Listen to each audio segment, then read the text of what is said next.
Hello, welcome to episode 4 of season 2.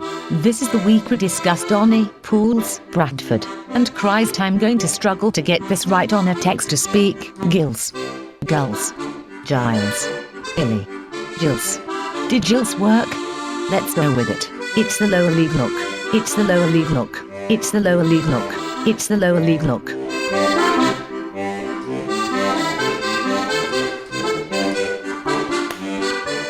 As hard as last week's or the week before's, but guys, welcome to episode 4. We're on episode 4, Grant, of season 2 of the Lower League Look. This far. Honestly, a couple of weeks ago it came close to us not making it any further. So let's try not to get sued this week, Grant. What I will say is Chris has not just changed again this week. Chris has doubled. So we have Aaron with us today. Aaron's joining us representing Doncaster Rovers. Obviously, last season, didn't know anything about them. They weren't here. They've dropped down. So let's give him some shit for that because it's funny. And then we've got Matt. Now, Matt, you run the... Is it right? I need to ask this. Is it Gills in the blood or Gills in the blood? It's Gills in the blood because it's Gillingham. Yeah, but if you do it with a hard G and you search on YouTube, you get a very different channel. Oh, I won't share that, but I'll have a Google. I was going to say, leaves it not a bit obvious that it's not fucking Gillingham. Yeah, well, I knew Come that, on. but it says it's not that bad. Gills. It's just fishing related. The other channel, it's nothing too, horrific. Right. I thought it was like some sort of weird fetish. I was about No. I've not found that one yet. No, if I find it, I'll let you know. But yeah, welcome, guys. Yeah, 100%. We'll tweet it out. But no, thanks for joining us. It's good to finally. You, Matt, especially as well. We've been speaking for quite a while. It's good to see each other face to face. Beautiful man. Good to be on. How are you doing? How's it been? How's you? We'll just jump straight into it. We're not going to do it with any structure. We're going to ask the questions. We're going to cover Bradford and Hartlepool tonight as well, so me and Grant can talk a little bit. We don't normally do that. Grant's going to talk to me about Bradford because otherwise I'll go out on a bit of a tangent. But yeah, guys, both of you, first of all, last season, sum it up. I'll come to you first, Aaron. Sum last season up for me for you guys. Go from when did it? Obviously, it went wrong. When did it go wrong? I mean, first of all, the one word I would describe it with is torture. I could use many. I could do many different one words: abysmal, torturous, humiliating, embarrassing. If I could do, we're down as explicit on Spotify, so you are allowed to say absolute dog shit. I'd go with it. I think I'd probably say either explicit or rant as well. I think that's probably describes our season best, explicit or rant, because I could literally go on for ages. I think where it all started to go wrong was pre-season. We had COVID troubles. We started to rack up with injuries. We blew our budget on Tommy Rowe coming back and Ben Close, who's still injured now. I think Ben Close should be back in a couple of weeks. Fingers crossed. Fingers crossed, no setbacks. And Tommy Rowe, it's good. It's good to have him back. He's obviously he's a modern day legend at the club. Been here for a few years in the past, so it's always good to get him back. But I think we blew our budget on a couple of players and basically panic buyed the rest of the window. I think that was evident on deadline day when Vilka was there in his Newcastle tracksuit for a Doncaster Rovers signing. I think it was clear that he came up from the coach I think Newcastle were playing Sheffield Wednesday on that night of deadline day. So in the Papa John's Trophy with the under-21s. So I think Vilka came up from Hillsborough. I think he took his picture with the Newcastle tracksuit on in the Rovers changing room and then went straight on the bus to Sheffield Wednesday, or came back from the bus and did the picture. So it was complete and utter panic. And, it just transfer-wise, it was a massive, massive failure. Striker was the position that we needed to replace since Marquise left under Darren Moore. We were replacing it with short-term players like Rakesh Bingham and Kwame Thomas. Rakesh Bingham. I know, it's a hard one. And then we had loans like Niall Ennis, who didn't do too badly, but just didn't get enough goals. And then... So you had a season you had Rakesh Bingham and Omar Bogle. And Jordi Huula as well. Don't get me. I'm so glad he's gone. He's a nice guy. I spoke to him before match. He's a nice guy, and so is Joe Dodu. But I'm so glad they're gone. So glad they're gone. Yeah. You could just tell already. Joe Dodu didn't even turn up for the first day of pre-season this season, and now he's gone. Jordi Ewula was with Ross County in Verona since the start of pre-season, so he wasn't even with us before we sold him. He was training with Ross County, so we could just tell they didn't want to be here anymore. Go back a second. You got money for Jordi Ewula. We got £50,000. It's now reported by Fraser. I think his name's Fraser Campbell. I think the journalist is, or Fraser something. One of the top young journalists in Scotland now. £50,000 apparently, which I think some of that's gone into the Adam Long deal today. Oh, fool Ross County. Well, it went tits up for you. We'll go on to your transfers soon, but Matt, for you as well. What went on with you guys? How did you guys end up in this the best league in England? You asked me that in 6 months. Similar issues. We effectively didn't have a pre-season. I think someone caught it the first couple of days. Everyone had to go home and isolate because it was still a 10-day isolation period then. And then we came back and someone else got it. So I think we was off for 3 weeks. We never really replaced Jack Bonham. So we did replace Jack Bonham. That's probably unfair to Jamie Cumming, who was very good after the season. But people like Jordan Graham and Connor Ogilvie, we was always going to downgrade, unfortunately. And that's no disrespect to the people that come in, but they were just too good for us and too good for League One in Jordan Graham's case.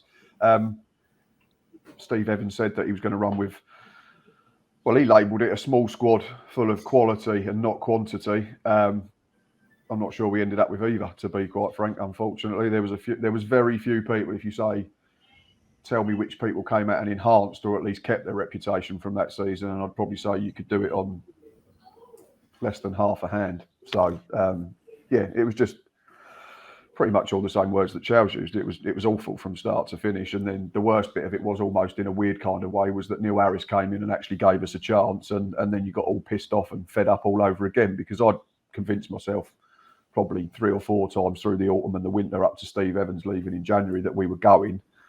Yeah. So to then get it really close and to take it to the final day was incredible in itself, because Neil Harris effectively had the same squad. I mean, Carl Dempsey left on deadline day, our captain, and went to Bolton, and we brought in Ben Thompson. But aside from that, it was the same group of players.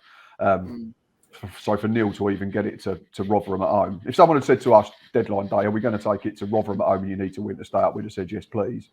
But I think we worked so hard under Harris to get ourselves back into contention that when we did get out of the relegation, so it was almost like we didn't know what to do, and we hit a wall physically, mentally. And his longest winless run last season was the final 6, sadly, at the most crucial time. So it was just. I was the same with you, Matt. Sorry, I was going to say. I was the same with you, Matt, because if we'd not gone from 3-0 up to 4-3 against Morecambe, we'd have probably stayed up, because we were a win away from staying up in the end because of the turnaround from McSheffrey over Wellens. So if we beat Morecambe, or maybe turned it around against you lot when you came to us, when you scored in the first minute and we didn't score for 90 minutes, we'd have probably stayed up.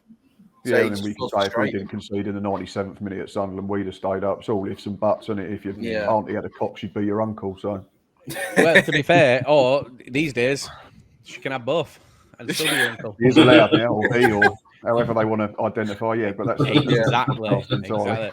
We are the all-inclusive lower league. Look, what I will say, you mentioned Steve Evans there. It's interesting that you said about the quantity over quality thing, because he's doing the same again with Stevenage. He signed 10 players, and don't get me wrong, the 10 players that he signed some very, very good players for Stevenage. But I think looking here, 1, 2, 3, 4, 5, 6, 7, 8, 9, 10, 11, 12, 13, 14, 15, 16 released or sold. Which I understand from the point of view that he's coming halfway through a season, so it's not his squad. But it's very Steve Evans, isn't it? Yeah, like you say, there's some good signings in there. I mean, he's got our former keeper, Aaron Chapman, who I think was one of our best players, ironically, after Steve Evans left. So I don't understand why Chappie's gone there, to be honest, because they signed him last summer, and then we brought in Jamie Cumming on loan, and Chappie ended up as number 2. And then they've done exactly the same. He's brought in Chapman, and then he signed the lad from Fulham on loan who was at Boreham Wood last season. So it looks, you're not telling me that a Premier League youngster's going to come in to sit on the bench. So it's Taylor Ashby Hammond, isn't it? I think the other keeper. So, but he's got some good players in. Another one of ours is Jordan Roberts. Everyone thought that was for Dane Oliver. That was quite good for a Friday night a couple of weeks ago. I think Evans just said, right, let's banter the Gills fan base. We're going to sign a player who's got exactly the same haircut as Dane Oliver and see what happens. Steve Evans is probably one of the best managers in the division if he's got half decent budget. which He's one of the best He didn't managers. have at Gillingham. No, and do you know what? So we interviewed a Stevenage fan the other week, and it does look like he's got the budget maybe this time. He's got a half decent budget.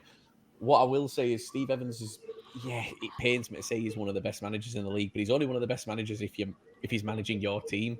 When he's not managing your team, he's horrible. Mate, I'm not gonna lie to you.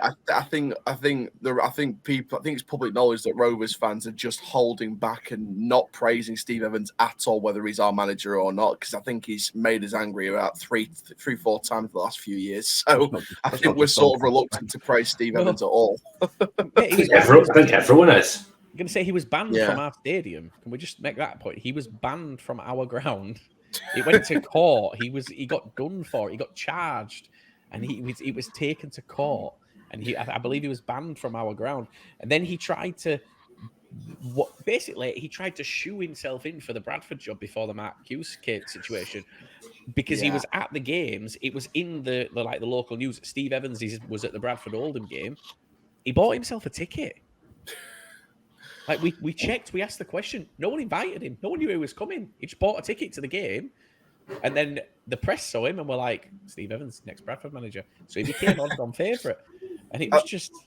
I think every single time we've put applications in for a new manager since probably Darren Ferguson, Steve Evans applied every single time. And every single time we said, hell no, you're not the man for the job. Do you know what? There'll come a time where he is. I think Steve. I believe Steve Evans is the sort of manager. Maybe not Steve Evans, but that sort of manager. There's a time and a place where you will need someone like that. And that is if you are struggling in the bottom half and you need to pull away from those conference spots towards the kind of end of the season. That is exactly. I think we're making sure we're nowhere near those spots in our history from now on. I think we're making sure we're nowhere near that. Put it this way: 4 years ago, Oldham were saying the exact same thing. That's the problem. It can change. It can change. But we'll move on, because me and Grant don't need to talk about how our seasons went last year, because we can sum it up in one word: shite. Awful. Apart from the cup, I'm going to hold my head up and say apart from the cups. Yeah, but we're the lower season. league look. We're not the lower league cup look. League season. We can talk about that. Transfers, the summer window, for me, I'll be honest, we're used to doing what Swindon are doing at the minute, which is it gets to late June, early July, going into pre-season. We've not really signed anyone. We've signed maybe a couple of players, and then we start basically picking up what's left. Swindon are doing that at the minute. I'm not saying that Swindon are signing crap, because I think that they're signing some good players, but we started early to the point where when the pre-season game started, the first game 2 weeks ago, we've not really brought anyone else in. We identified we needed a right back. We brought in Halliday, who Aaron, I know you know a lot about. And then we identified that we did need a decent striker. We've got Andy Cook, and I believe Andy Cook is a solid League Two front man. But I think we're looking for League Two and above. And I don't think maybe right now Andy Cook is that level. So we needed someone else. So we brought in Verdane Oliver, which is nice. And that's why we can talk, guys. Because, let's be honest, you didn't want Verdane Oliver. You released him. So we took him from you. That's fine. We'll just say Not it. true. No, it Not says true. right here. It says Verdane Oliver released. Yeah, we wanted him to stay. Neil Harris wanted him, but they'd had a chat, I think, when Neil took over, and Verdane said he wanted to go back up north at the end of the season, regardless of whether we'd stayed up. So, because he's just had another Litland and got a young family based in Sheffield. So, but he's a top bloke, like I say. If you can see that, that's what he sent me at the end of last season. So, just out of the blue, messaged me on Instagram and said, "Can I have your address? I want to post you something." So, he's a really good footballer. He should be in League One, and so you've got a very good player at the level, and I think it's potentially a game changer for you from being playoffs to potentially top three. Yeah. So for you then, summer transfer window. So not just summer transfer window, but the pre-season games, things like that. What's that been like so far? Sum it up. How have your games gone? I've intentionally not really looked at your results because I want to see what your thoughts are, and I think if I look at them, it'll maybe put some preconceptions in my head, and I want to see what your thoughts are on it also. Sum it up, Matt. What for you, first of all, season? Well, we've played 3 first team fixtures, we've had a couple of 11 games where it's just basically been kids, so I don't take any notice of that. We went to Folkestone, which is just a local non-league side. First game, 1-2-0. Fairly comfortable from what I read. I didn't go, I was away because it was my birthday that weekend, so I missed that. Had a few trialists playing. The first one I watched was a week ago yesterday. That was Dover. They've just been relegated from National League into National League South. They beat us 2-0. We bossed the game. We had all the possession, but we had no strikers at the time, like literally not one senior striker on the books. And that told. From box to box, we were absolutely fine. In each box, not so much. And that's why they beat us. I mean, again, lots of trialists. We bought one on second half and hope he never comes anywhere near us, bless him. First tackle, gave away a free kick, nearly snapped our former captain in half. They scored from that. It's not Lee Griffiths, is it? Sorry? It's not Lee Griffiths. No, it was Reece Greenwich, who I'd never heard of before. I think he was at Bolton. But looked like Hightower at a police academy and played football like Hightower at a police academy, unfortunately. And then yesterday we played Portsmouth, and we were very good. We were the better side for me, and I'm not just saying that with the proverbial rose-tinted glasses. A lot of Pompey fans have said we deserved at least a draw. We had the better chances. They scored a half-decent opener, and then nicked one right at the end with literally the last kick of the game. But in between that, their keepers made 2 or 3 good saves. We're still probably 5 short. We've got to send one keeper back. Unfortunately, he came in from Charlton on loan, highly rated, and he's dislocated his shoulder and needs an operation. But the business has been Maynard Brewer. Maynard Brewer, yeah. Unfortunately, a lot of Charlton fans said they thought he'd be around their squad, but he's out till Christmas, so we've got to send him back. We've got to look for another keeper. And I think Harry's come out yesterday after the game and said he still wants 3 or 4 outfield players as well. So we'll probably be trying to run with between 20 and 22. But I'm pleased with all the signings we've got in so far. I think they offer us different things. A mix of experience, youth, legs, finesse, direct running, pace. Pace was one thing. If you watched any of our games last season, we literally had none at all. It was just get it and smack diagonals to Verdane Oliver and say, go and do your best against the centre half and we'll pick up pieces. And how did Verdane Oliver do when you smacked that ball to him, just out of curiosity? He did all right, but we flogged him to death, unfortunately, bless him. He probably played a lot of games 80% fit. If you want to get a truer idea of Verdane Oliver, watch the season before. If you play with natural width, Bradford, if you've got 2 half-decent wingers that will get, on the outside or get balls into the box, into the 6-yard area, the penalty spot, and Villa come alive, he'll score you 15, 16 league goals. I'm confident of that. I sent him a message on Instagram and said, obviously, all the best with the move, as long as you shit twice. So, and to be fair, just being shit twice would be an improvement for us. I'd be buzzing with that. Oh yeah, obviously I meant 2 specific games, but yeah, I mean, if you only have him being shit twice, then you've done all right as well. But if he can do that in Valley Parade against us and at the Priestfield, then we're all happy. Yeah, well, I mean, we're not. Let's be honest, we're not. I want to go unbeaten this season. So yeah, you said he wants another 3-4 outfield players because you guys you've signed some numbers, haven't you? You've signed quite a few. Yeah, but we only had 7 to start with. Oh, right. Okay. So we're at 16 at the moment. Obviously, we've had to send the keeper back. So yeah, so if you say a keeper 16, 4 would get us to 20, 21. So there's rumours of a couple of loans hopefully in the offing this week. That's weird. I'm just quite happy to know here that we are not the lowest side in numbers in the league so far. No, I think we still are just... because I don't know if anyone watched, because we was on the telly last game of the season, so I knew we was relegated before kicking off because our record on Sky is absolutely horrific.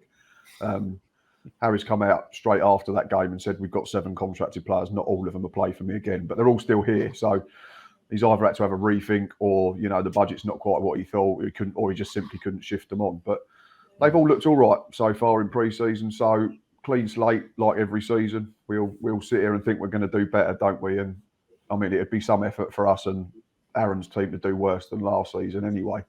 But yeah, quietly confident if we can get a few more in. I'd imagine that a couple of loans won't happen until right into the window because we're still waiting on teams higher up the pyramid to get their players in. But if we can get another 2 in before the opening day, then, I think we'll be all right. You've signed quite a few players from above as well, and I think that's key for you guys there. Like you've come down, but the players that you're bringing in from that higher level. You're looking here, players, from Barnsley, from Ipswich, from Newcastle, Charlton, Brentford, Portsmouth. They're all above, and I think that's showing that you've got quite a lot of intent there. I think that I mean, you have to look at it loosely. Jake Turner comes from Newcastle. I get that, but he's on loan at Colchester. But we looked at reports from the Colchester fans. They was disappointed that he weren't going to go back there. So that was a good sign for me. But obviously, he's inexperienced for a keeper. Sean Williams, I think, would be key at this level. I think he probably would have struggled to play 46 games if he'd stayed at Portsmouth. But he knows Harris. Harris knows him as well. The good thing he's been doing, he's been buying people that have been captains as well. So there's going to be a lot more leadership because there was none last season. And that was half the problem as to why we got relegated. But yeah, even the likes of Dom Jeffries, who's coming from Brentford B, he was their captain last season on 40 occasions. So there's plenty of leadership in there. And I think it's now just a case of trying to get another couple in as quickly as we can. And then we can use the final 2 friendlies to hopefully see a bit more substance to flexibility of systems and style and stuff like that. But it has been refreshing. I said last week at Dover, and this wasn't even a joke, that I think our centre-backs took the ball off the keeper to feet more times in 45 minutes than they did in the entirety of last season. So there is going to be a complete switch up. It might take a while to get going, that means. And I've said plenty of times, I'm not sure where we're going to finish, but I think we might be similar to Bristol Rovers last season, that it might take a little while to get us going. But after that, I think we'll come on strong in the second half of the season. Whatever you do, don't be going up like toe-to-toe with Northampton at the end of the season, needing a 7-0 win, because I can't deal with the meltdown that's still going on from the Northampton fans over what went on. Like, obviously, you guys weren't here to witness it live. Like, we have it was beautiful. We have a League Two Discord full of League Two fans. The meltdown. It was like, oh, it's 3-0. Oh, it's 4-0. It's 5-0. Guys, it's 6-0. And it was 7-0. It just went silent, and then Twitter went insane. But the best part was, on the podcast the week before, we called it. No. I called it. So I pulled up and said, Bristol Rovers need to win by 7 goals compared to... Oh, it was 5 more than what Northampton had to win by. And Grant went, yeah, it wouldn't surprise me if Bristol Rovers went out there. It's Scunthorpe, wasn't it? Are absolutely like us in League Two. I'm so glad to see Scunthorpe relegated. Glad. We have a quite a good relationship with Scunthorpe, and in any other circumstances, I'd have been happy to see them go down. Not happy to see them go down, but if a team goes down, like Grimsby went down the season before, they went down fine, fair and square.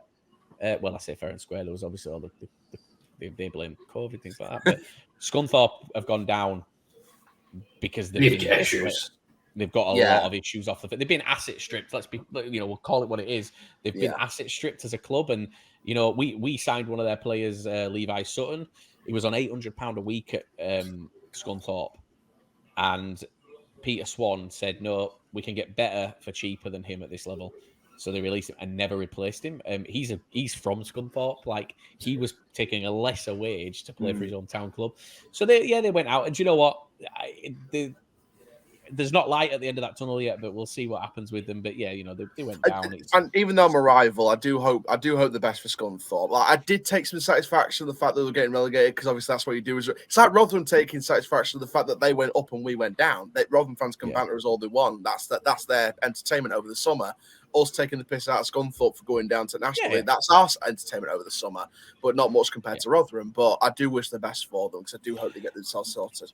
Yeah, I think they're at that point where something's got to change. If something doesn't change soon, it might not even be a question of Scunthorpe being there to laugh at.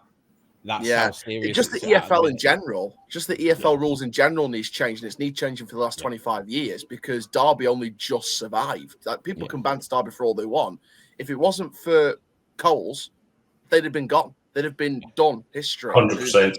They've had to restart at AFC Derby. It's that serious. And if that happened, Bury we should have paid more attention to. Macclesfield, Hereford, so many. Darlington, Scarborough, York. If Derby went, that would have been the former Premier League club that would have given the attention to actually go in and change the rules instantly. But if it was someone like Bury or Macclesfield, it had taken another 5 years for someone to go the same fate. Yeah, that's the thing. It would have been the catalyst for change, but we don't want to see it. They've survived. We played them last week. I'll say now, if someone asked me to put any bet on this season, that'd be a sure thing. It would be Derby to win League One. Yeah, because they're signing championship players. I take satisfaction from that as well. Wages. Yeah. What odds are they to win League One, actually? I've not even looked at that yet. I don't know, but they are paying. I'd take a lot of satisfaction out of that because it means Darren Moore's not going to win it. Well, so I have a contact that I speak to about players in this league, and I won't name names because I think it makes 8 to 1, Grant. 8 to 1. 8 to 1.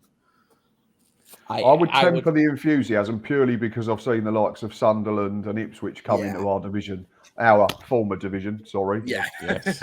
Our You're former part of us division. now. Come on, you're welcome. In the last few years, and they've bought championship quality players. It's a little bit more difficult than just signing championship players and going up. League One's more difficult than people think. I think League One's a hard league. Yeah, even this season, Sunderland went up, yet we still beat them at their own ground in front of 40,000 people. They're not going to win every single match like they think they're going to do. It's going to be tougher than they think. Seen that little gremlin coming down the stairs? I thought there was a ghost floating down for a second. Yeah. Well, right. Well, that's not a ghost. That is my child. Are you going into there? Right. Go on. You go into there. You got to stay in there though. Go on. I'll talk to you after. God, she does. She knows what she's doing.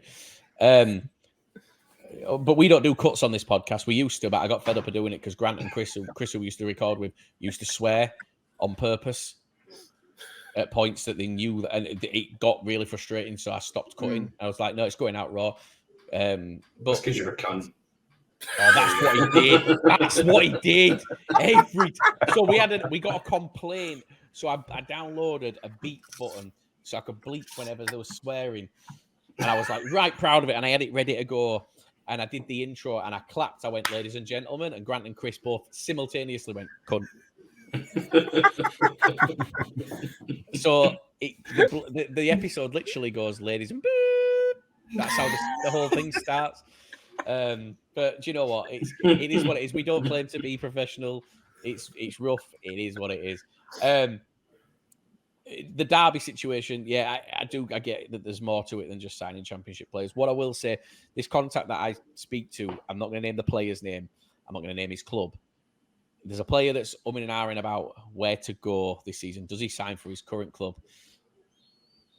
The current club have broke their bank when it comes to an offer for him.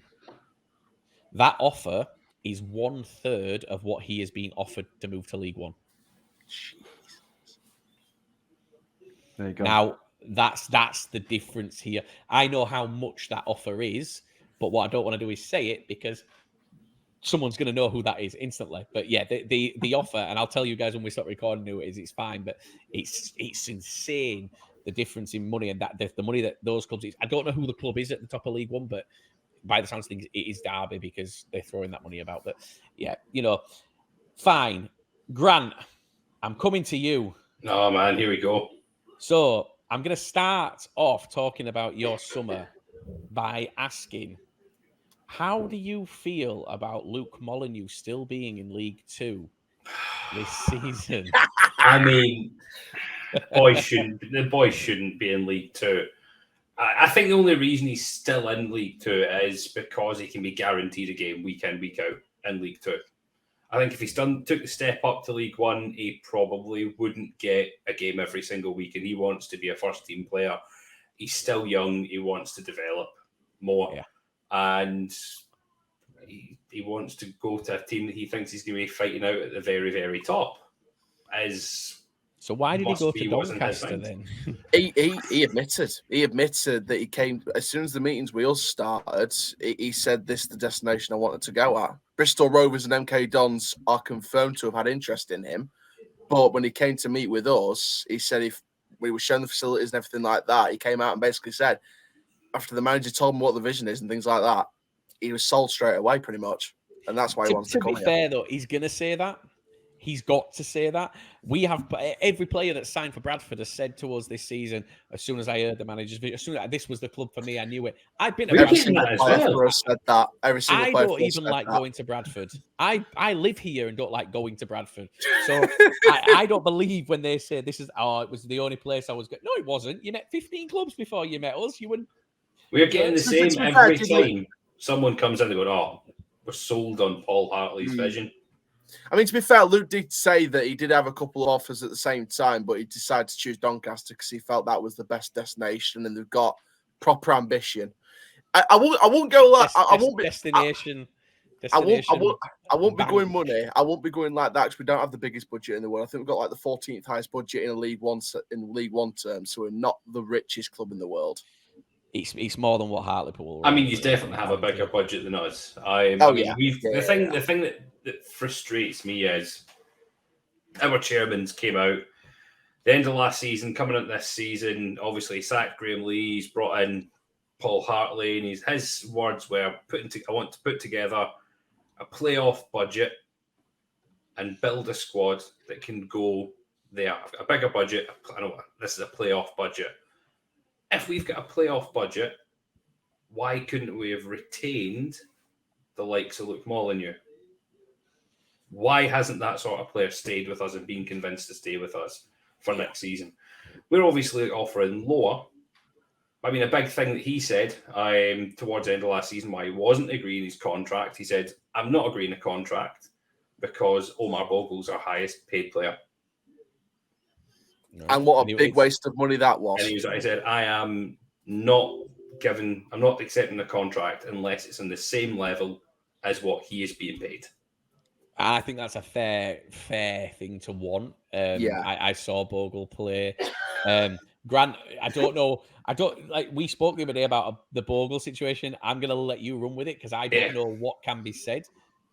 Oh no, it's been said. The HUFC chat podcast. Those guys have said it, so I'm more than happy to say what's been said about Omar Bogle.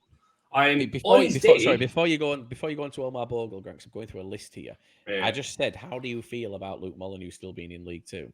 Grant, how do you feel about Timmy Odesina still being in League Two? These are all players, by the way, that I know Grant said, I'm happy for him to leave because they'll go to League One. If they go to League One, I'm happy. Timmy Odesina's signed for Bradford. He's been our number one target since day one. I've been saying to Grant since May, Grant, we are in talks with, I assure you now, Timmy Odesina's coming. And a couple of weeks ago, we got this tweet from Bradford and it was like, it's time. It's Timmy time. And they announced it. I was like, Grant, we've signed Timmy Odesina. We had a chant for Timmy Odesina a month before he signed. I saw Bradford Twitter have a meltdown with that. The excitement around Bradford fans when that announcement came out was in hysterics. That's a painful one. I actually think that for me is more painful than losing Molyneux. I've said before, if I was to lose one of them, I think an attacking middle winger is easier to replace than someone who you would see as a solid centre back. I would have much rather lost Molyneux than Timmy. Timmy Gordon was much harder one to take, but I had about a month to process he had a lot of time to prepare. I knew it was coming. But gutted at that one, and also gutted about Neil Byrne also still being in League Two and going to Tranmere. But his was personal reasons. He's just got engaged, and his family all lives over in that way, so it's much easier for him. So do you know what? Fair play to him. Gutted he's gone, but do you think the Timmy one was harder for you to take because of me? Because you're a prick. No, but do you think that's what it was? Do you think if it hadn't been me, do you think you'd have still been as annoyed about it being Bradford? No, I would have still been annoyed at Timmy going. 100%. Would you have been as annoyed, or do you think? I'd have still been as annoyed. Oh, that's fine then. I mean, I'm annoyed I didn't push it a bit further then. But go on, Omar Bogle. We won't push on Timmy. I'm excited to hear about this because I want to see if Omar Bogle going is similar to when he was leaving Lord. I want to see if it's a similar situation. I mean, at least did you get a fee for? Did we pay money for use for him, or did you? No, I think we ended up terminating it about 6 months to a year early, just so we go for free.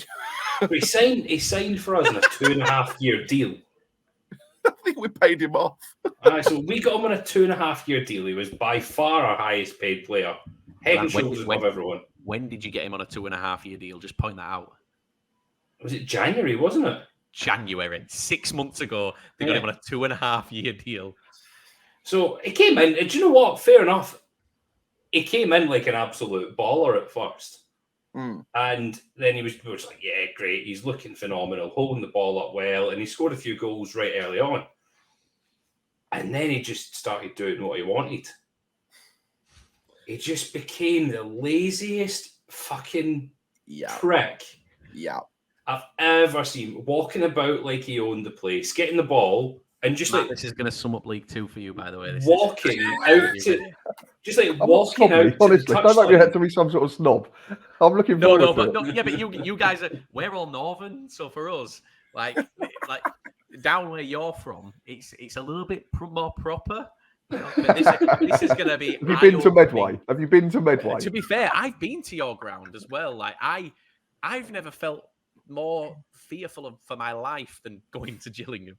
I can't wait to take a picture of the scaffold stand. The terrace street that you have to walk down to get there. Nah, you're all right, thanks. I'll stay up here this season. But this is going to be eye-opening. Go on, Grant. Sorry, so I just can't take get the over ball it. out to the touchline, and he would just stand there and do nothing with it. Yeah, and he's like, "What are you doing?" But then more reports started coming in, and he was seen rocking up to home games at 2:10. The players were on the pitch warming up. It wasn't as bad as that with us. So that sounds much worse. Yeah, and then he was travelling to away games. And then he was travelling to away games on his own as well, reportedly. So he just wasn't involved with anyone, not rocking up. Obviously Hartley's came in, and Hartley's just basically told him to fuck off. Because he wants everyone there together. And I do think Graham Lee was probably a bit weak in that sort of way of letting that happen. It's probably one of the reasons why he's just lost them, players like that. But we've got a fee for him. He's away to Newport. He's replacing Dom Telford. Yeah, Newport have replaced the league's top goal scorer with the laziest prick who they're going to have to pay so much money for. So when you told me that, Graham, when you told me about Bogle, I instantly said to you, that's why Graham Lee got sacked. It made, because we couldn't understand why Graham Lee wasn't given more time, because he got sacked and then it took you about 6 weeks to bring in Hartley. Yeah, it took a while. And it was like, why is it taking that? Like, if you were sacking him, the way they did it was like they had someone ready to go and they were good to go, and then they just didn't. And then you look at it and you're like, that's why he's got sacked. You can't build a team around a manager that is just not bringing someone in, like not reining that shit in. I think that's why Richie Wellens got sacked with us, because I think that was one of the reasons, because at the time, Omar Bogle was still exiled from the squad for the reason that he just didn't like him, I think. And Ed Williams was playing for Rochester, New York FC in America and was too busy playing golf and playing with us. So I think Wellens wasn't tough enough on those kind of players. They're not, we were under a different football structure back then, but we weren't paying them off and sending them away and bringing in players, replacements that were good enough to play for the bad. We were just keeping them here, keeping them hostage pretty much, and just letting them do what they want. I think now we're a bit more harder. But Omar Bogle wasn't half as bad as when he was with us.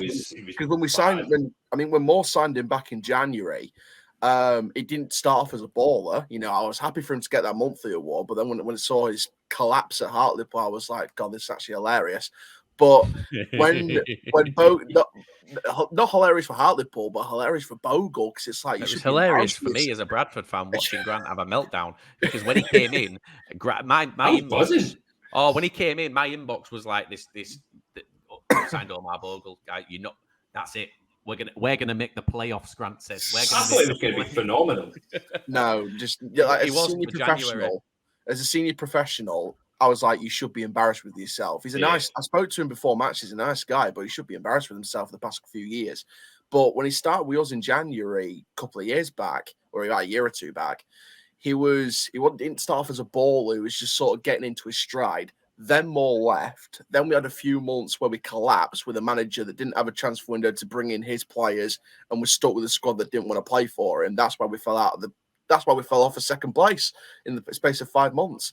And then I guess he didn't want to play under the new manager. He didn't want to play under the tactics of Wellens at the time. So Bogle just felt wasted. But when he came on towards the end, he just didn't really play to his best. And there was times where he would just stroll about, just didn't run a run. There was times when there were players dragging back and he didn't even track back. He just stayed in the spot and just basically tried to poach at the halfway line, and just felt like the same old. Just felt like another striker that we were wasting. And you should have seen some of the things that he'd done with us. Like, he'd just miss open goals. Sorry, Matt's just sent a tweet out and tagged us saying, "Never been on a podcast before where the C-bomb is used as part of the episode introduction.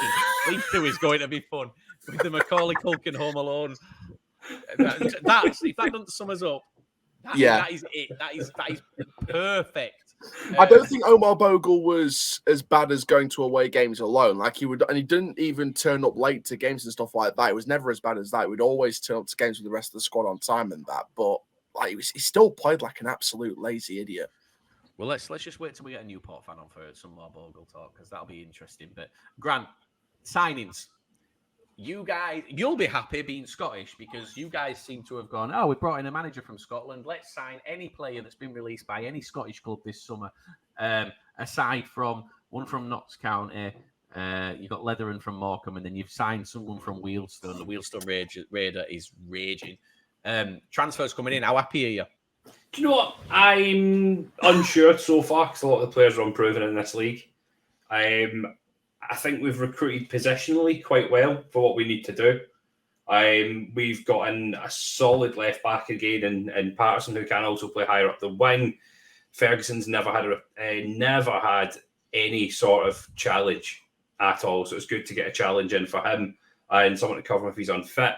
We've brought in Tumulty as a right back. He is looking great so far from what I've seen of him in pre-season. He's going to be back up to Sterry, I think, and I think we need back up to Sterry because he's not the fittest. He's more injury prone than anything, and I don't think Regan Ogle's up to par. We've brought in new centre backs in Murray and Lacey and Senna as well. Alex Lacey. Lacey, how was he? Well, he's a good player. We got him the season after he was Player of the Year at Yeovil, but he was on the treatment table more than on the pitch, unfortunately. Yeah, I think there's a good player in there if you can keep him fit. Yeah, that was my thing to Grant, and I went through all your signings the other day. I don't believe I think one of your players in the last 5 years has played a full season that you've signed. That's a problem for me, because the one thing you're signing from Scotland are used to playing 25, 30 games a season, and that being it, that's a busy season. Yeah.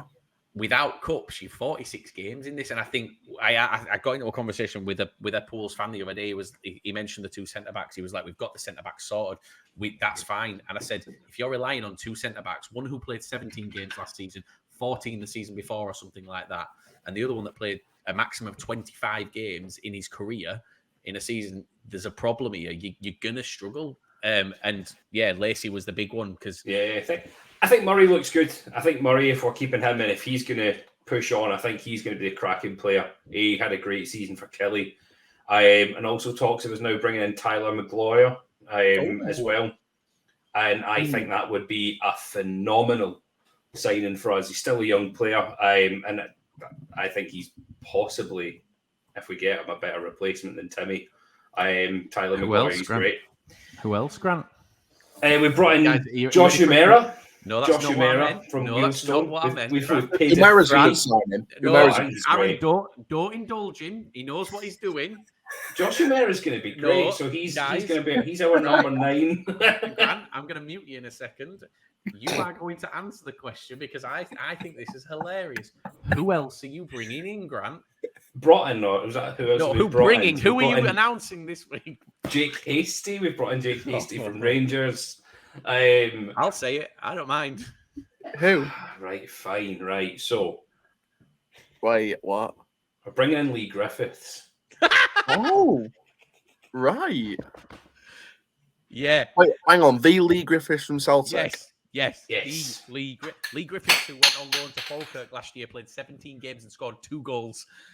Lee Griffiths, who went to Dundee and scored 3 goals in 20 games, I believe. Mate, Oluwu, Long, Williams, and Younger are going to have a field day against Griffiths. Yeah, so I'm not sure. I know our defenders will have a field day. A lot of personal problems, and that's well publicised. Yeah. He's not played a lot of good football for the last couple of years. the silver lining is it's a pay-as-you-play deal. That he's coming in on reportedly. It's not confirmed yet, but it's apparently been announced this week. Yeah, I'm so happy. the big thing that he has been saying, and I want to try and be positive about this, is that he's saying he's got himself in great shape, and he feels like he's a lot fitter than he's been over the last couple of years, and he can commit to being a football player more than he has been. He knows he's been out, and he's signing for someone that he's used to play with. And the two deals on the card for him is either Fleetwood, who is under Scott Brown, right, or us under Paul Hartley. But it can't be any worse than Omar Bogle.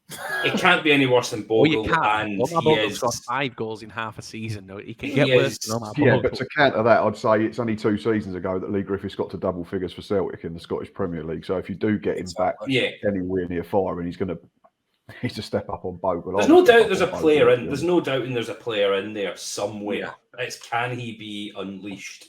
Do you know what? It's not even can he be unleashed. It's is he asked? Is he bothered? You know, he quite clearly at this stage, we're talking 2 weeks until the season starts. He believes that he should be getting offers higher up, or he'd have signed for you at the beginning of the summer.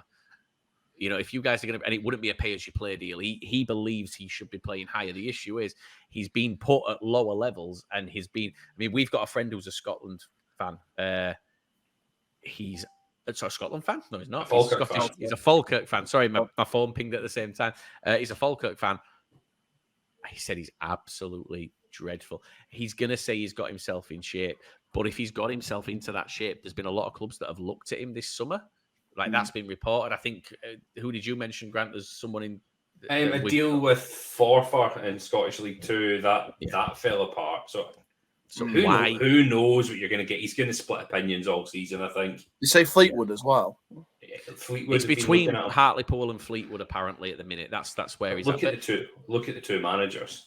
Yeah. I'd be interested to see Codsvlog's thoughts on that. I think that Fleetwood would probably be the better option for him. I know it's a higher level, but I think that he's less likely to piss about under Scott Brown. Oh yeah, mainly I don't know if you've seen our assistant. Fuck me, Gordon Young would kill someone. We've got Glyn Hodges. I mean, he's. Oh, I hate that bloke. Yeah. Oh, when he was Wimbledon manager, bloke's an absolute weapon. Do you know what? He's lovely. I don't think he'd survive. I don't think he cunt. Yeah, you can say that. You can say that. I don't think he'd survive under. I don't think he'd survive under our system under Steve Barr. I think he's got some mouth on him when a player's try stepping up. I think he can put him down. Yeah, we've got Mark Hughes, who last season squared up to half the Tranmere squad.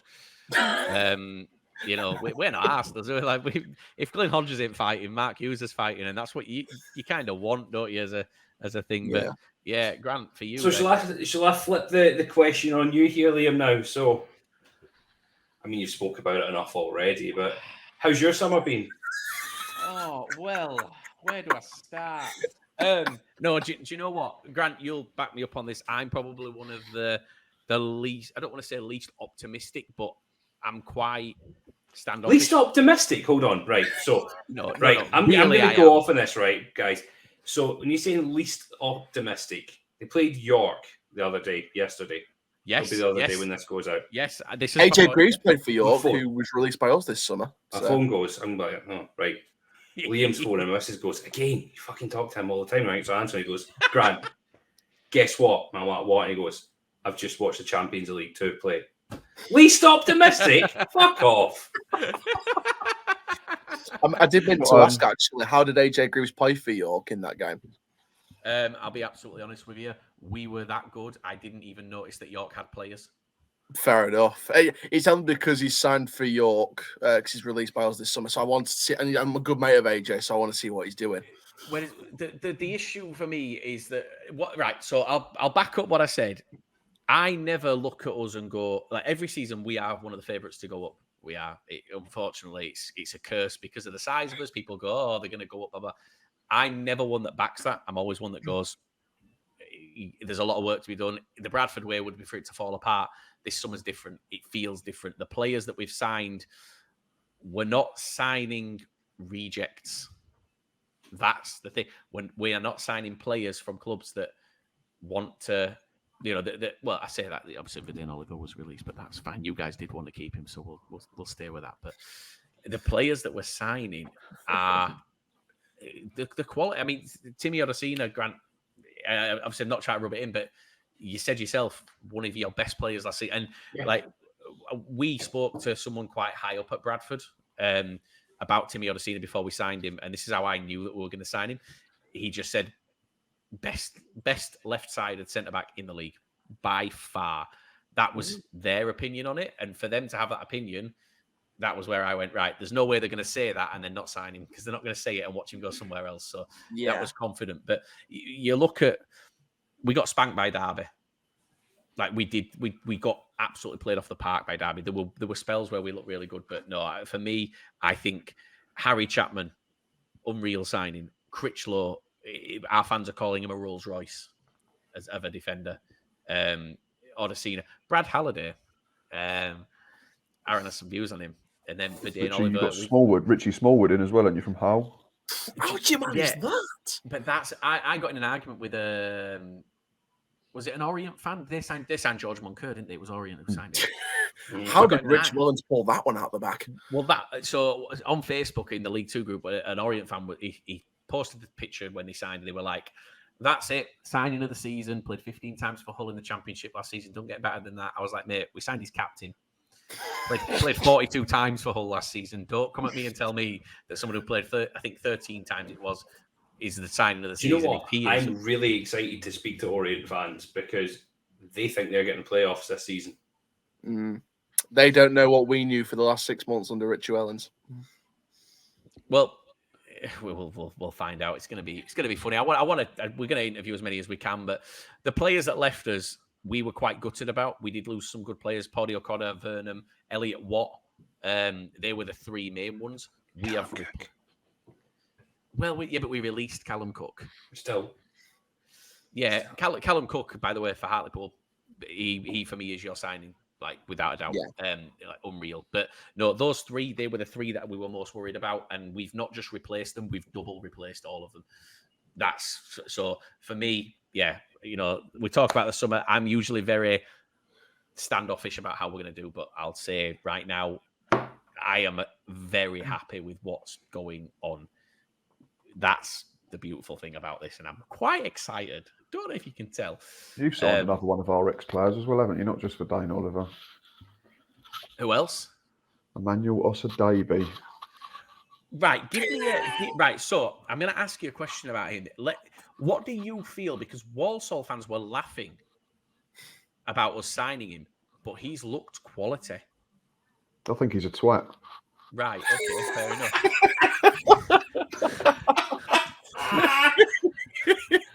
Is that a twat as a person or as a footballer or both? We signed him. Justin Edinburgh, God rest his soul, signed him in the summer of 2015. He came in on some sort of youth contract. He'd been playing in Ireland. Tottenham had a look. So obviously there was a link through Justin Edinburgh. Came in. He was quite humble. I watched him in a couple of pre-season games. Tagged him. Thought he was decent. He messaged me. "Oh, where did you get these photos?" Google.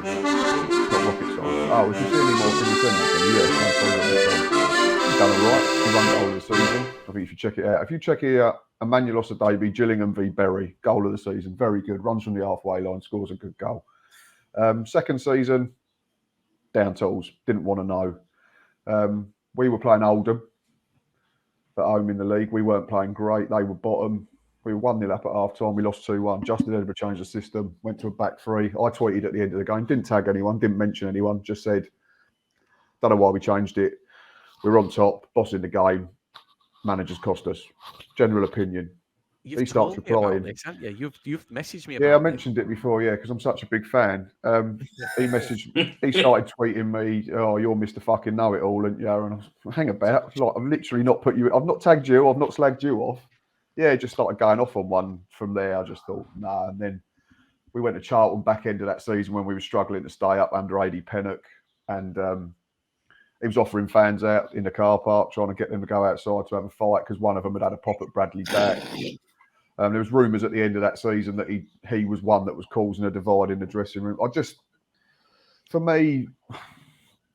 think like Theo Walcott dines out on that hat-trick against Croatia about 13 years ago. He's just dined out on that goal of the season ever since. I think he's got, a decent amount of ability, but just see how long it lasts before the attitude changes would be my warning. I mean, the difference there is that don't get me wrong, he might have grown up. He might be completely different now. He might want to work hard, but for me, that attitude was just horrendous. It sticks with you. You don't forget things like that. Like we've had issues like that. But what I will say is the difference I think there is that Bradford fans would meet him outside in the car park. And the other difference is it won't be him offering them out; it'll be them offering him out. I've seen it happen. I've witnessed it. We've got a history of players in car parks. Dean Windass was sent off in the car park for us after a game. I don't think I'm ready for League Two if that's what I'm expecting. I think that was League One. But yeah, no, honestly, League Two. Beautiful league, but no. Do you know what? There's a few players that a few people have said that about Osadibi, and that's maybe why they were laughing about us because we paid a fee for him. Apparently, we paid a fee for him. He's very good. You can't wait for what? I can't wait for shit to just hit the fan with it now. Yeah, I must admit I will revel in it a lot. If it does go wrong, I won't lie. I'm just going to sit back and wonder what the hell's going on. See if this happens. I want an episode. Either that, or you just know he's going to score he's going to score the winner at Priestfield now. And I might just, if I see it, I might just film it and just send it into you being friend if it's still going on telly. He'll score and then he'll do an Adebayo, or he'll just run right up the other end of the pitch. Yeah. Do you know what? I refuse to look at goal of the seasons as well and judge people off of that because last season our goal of the season was Theo Robinson. Yeah. Don't ask. Yeah. Like we got Eddie like this time last year we got Eddie Barlow off YouTube and the research in YouTube. He was a trialist and then became our sign and didn't do a lot last season anyway. So I'm not going to use goal of the seasons and every single entrant to our goal of the season was Luke Molyneux. I think he had about 5 or 6. All left foot, all left pegs, right into all the left top peg bins. curlers. Straight top bins. Honestly, he will score so many from you for outside the box. If you're playing him on the right side, he'll cut in, left peg, bang. That's his position. Boys, weren't Doncaster the only club that had to release a shot of the month competition last season? Basically, we didn't score a goal in one entire month in League One last season, so we just, I think not the club, but a fan took the piss and just said, let's have a shot of the month competition instead for that month. I think it was December or January. I was looking at your goal difference record from last season. No. Have you recruited defensively? Because yes, we brought in a new centre back, and we've got a great left back on trial that we're probably going to sign as well. And you boys shipped 82 last season, and only scored 37. I think if we were on, I think there was a certain run of games where it was so poor. If we'd have kept going, we'd have had a worse record defensively than 1998 when we left the Football League. Our owner burnt down the stand, and we were at rock bottom.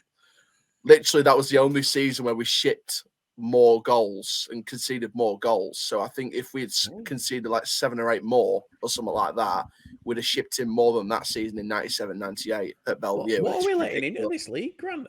Look at the riffraff coming down into this league. What I will say is only the northern riffraff. Only the northern riffraff. Yeah, I mean, yeah, but to be fair, you've got a stand made out of scaffolding. You can't talk. I can't wait to take a picture in front of that. Stand in the world. Honestly, especially when you sat the other end and it's raining and we're all nice and dry. Yeah, I might just take a picture in front of that when we get to Gillingham and just tweet it saying construction site progress is going well. I last went there in 2006. It's been a temporary stand since 2004, I think. It was only up for a couple of seasons. Do you know where they got it from? That stand? We got it from we got it from Sandwich Golf Course after the Open in 2003. I'm pretty sure that's true.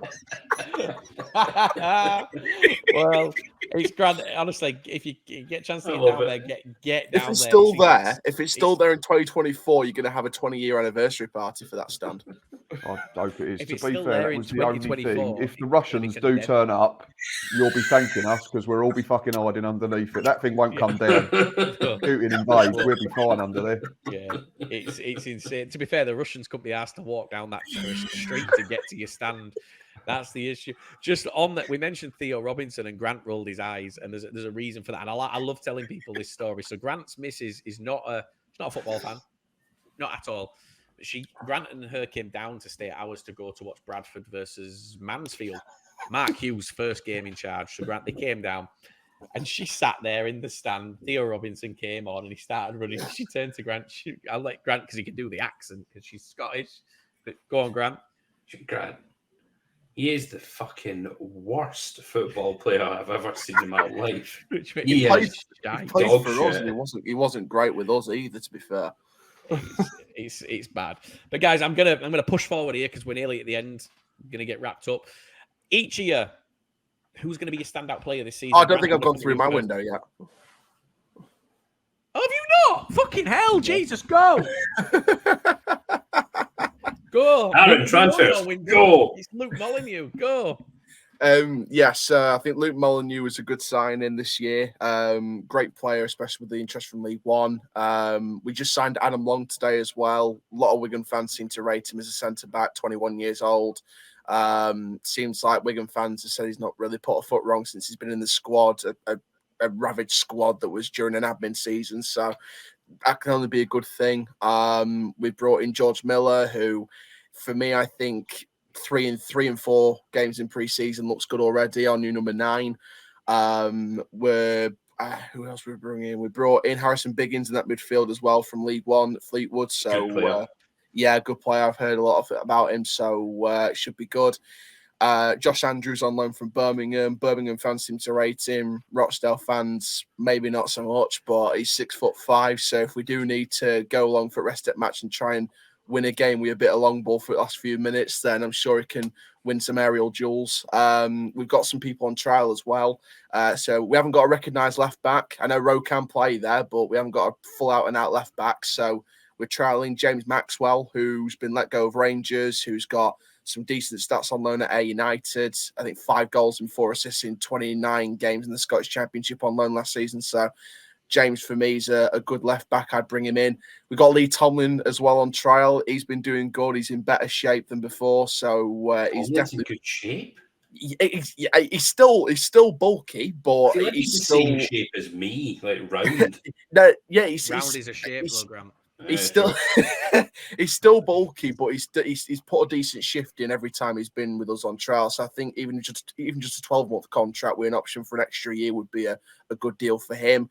We brought in a new right back on trial because Cal Noyle's injured, Seaman's just coming back from injury, and Young is the only one who can play right back at the minute. So we brought in Ayu Tanimowo, who is a youth from Brighton, who's quite highly rated from past year or two, so should be good. Putting a decent shift against Huddersfield on Saturday. I think we've got Cal Hurst from Birmingham 23s on trial as well. Winger, stats not too great, but we don't want to judge for Rovers fans. We don't judge stats because Marquise came to the club a few years back with no real good stats beforehand and came in and absolutely ripped it up for us before he left for Portsmouth. So we're not going to judge it on stats too much. So I think if Hurst does come in as well, then we'll see what he does.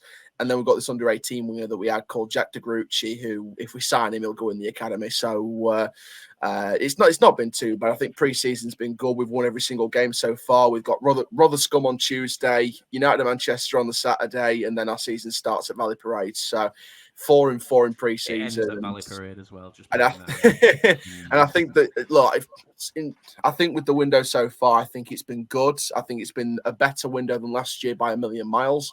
We still need a couple of fullbacks. We still need maybe a loanee, either in the midfield or the wing, just because John Taylor's had another setback, so he's out for another 2 months.